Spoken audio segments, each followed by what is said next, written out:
Petunia awards her latest Porker Award to the Josephine County Commission.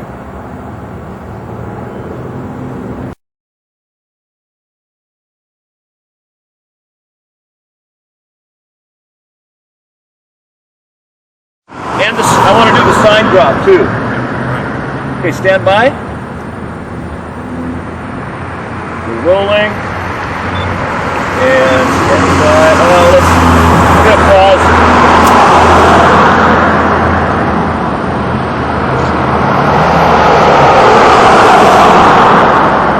Here we go, let's get one. We're rolling, and go ahead. Petunia awards her latest Porker Award to the Josephine County Commission.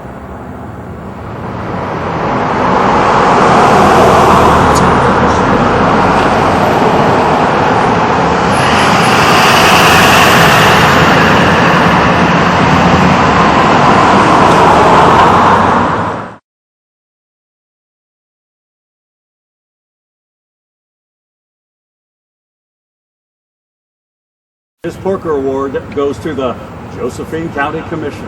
Congratulations. Good. Out the door. Yeah.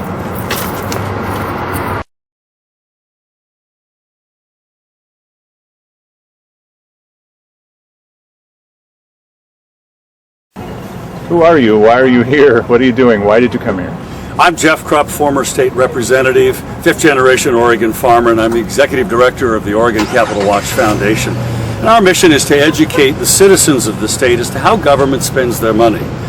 The reason we're here is to really find out from Josephine County residents why, for the sixth time in 10 years, they have voted no on a public safety levy.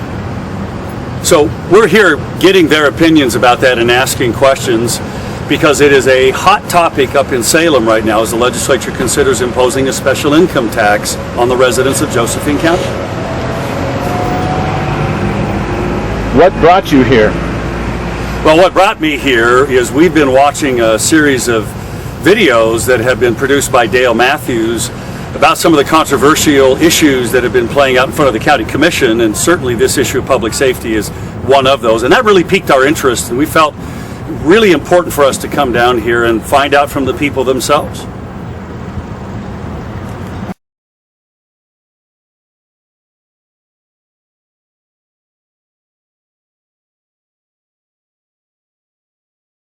Absolutely, and they have all the big guns on their side, like the newspaper and certain radio stations, and yet the people still reject it because they know there are so many retired people living here. It's been reported anywhere from 25% to 40% people are retired and living here on fixed incomes, and we have a lot of unemployment. The voters know what they're doing. Commissioners need to just listen to the voters. I believe they could get a lot further by lowering taxes than they can by raising taxes. But nobody's proposed lowering taxes. They've only proposed increasing taxes, right? Yes, that's right. That's priceless. There you go. Thank you, Michael.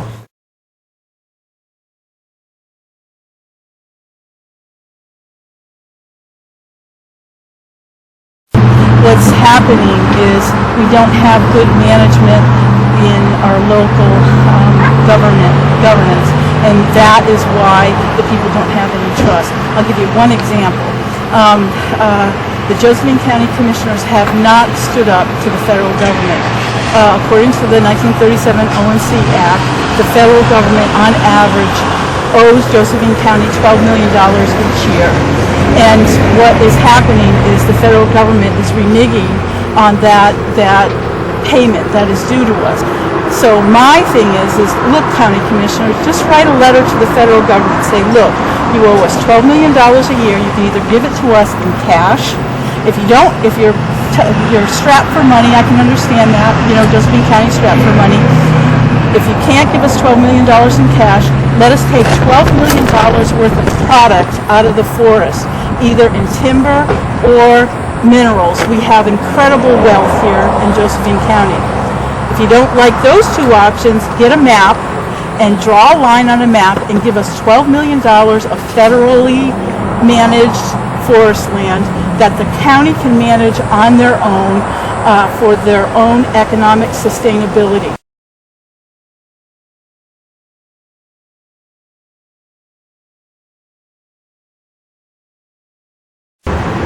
So, how did you vote on the sheriff's levy?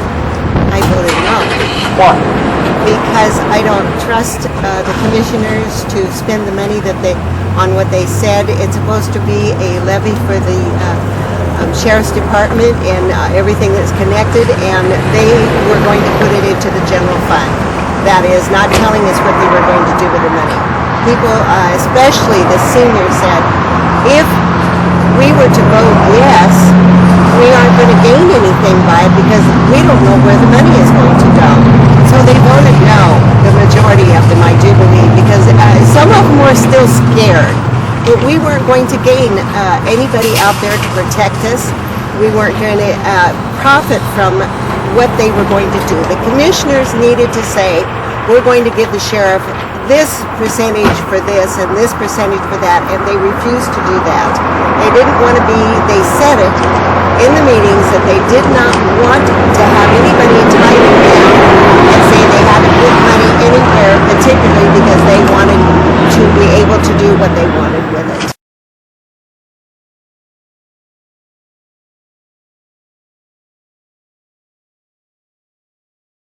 Go ahead. So in your own words, tell me why you think the sheriff's levy failed. I think it was mainly one item that affected everybody. $600,000 for one piece of software and $60,000 a year to keep it running. And when the chief financial officer was talking about this, she said, well, the current software we have is good, but not great. This wasn't dedicated money that came from a grant. This was money that the commissioners had the option to spend one way or another. $600,000 would have gone a long way to putting patrolmen on the road.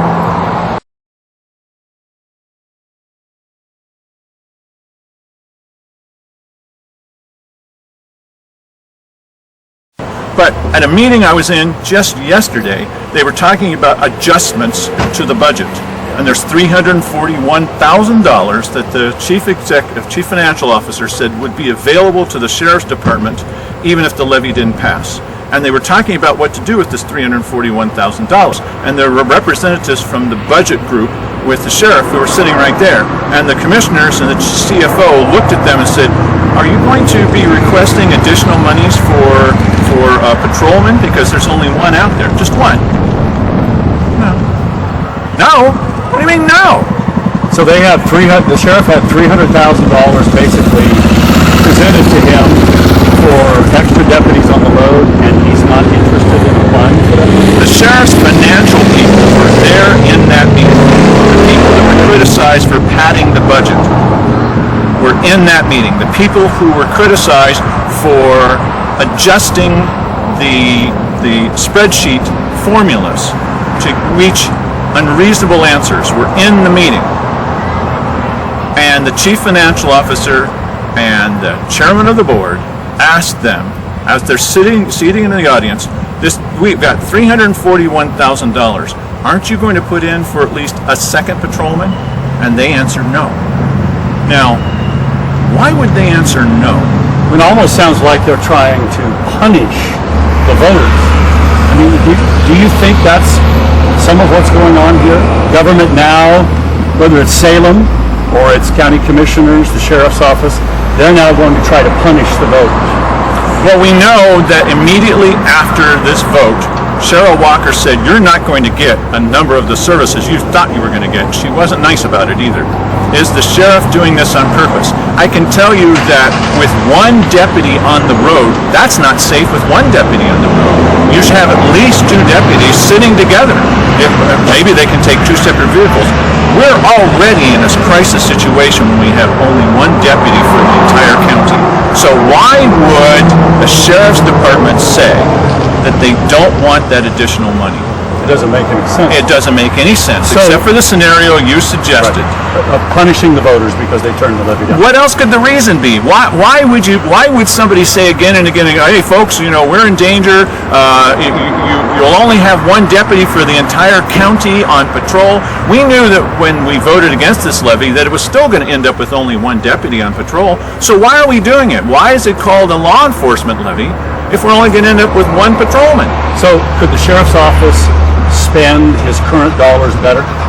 According to the official finance office recommendation, they have not been spending their money correctly. See, I don't know because we don't get a chance to see a lot of that, but when they look at this and they say, Isn't that a public record? Can't you get a hold of that?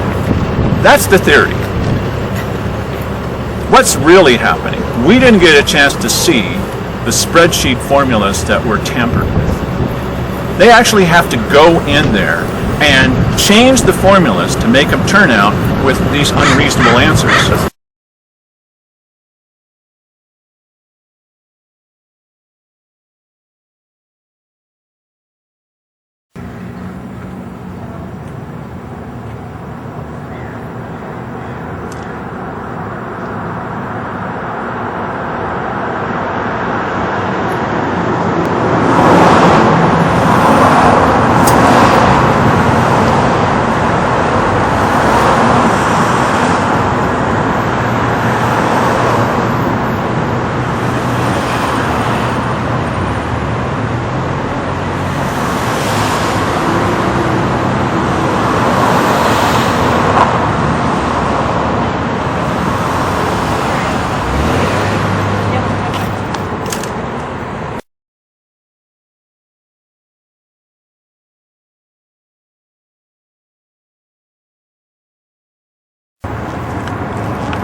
Oh, because I just disconnected everything.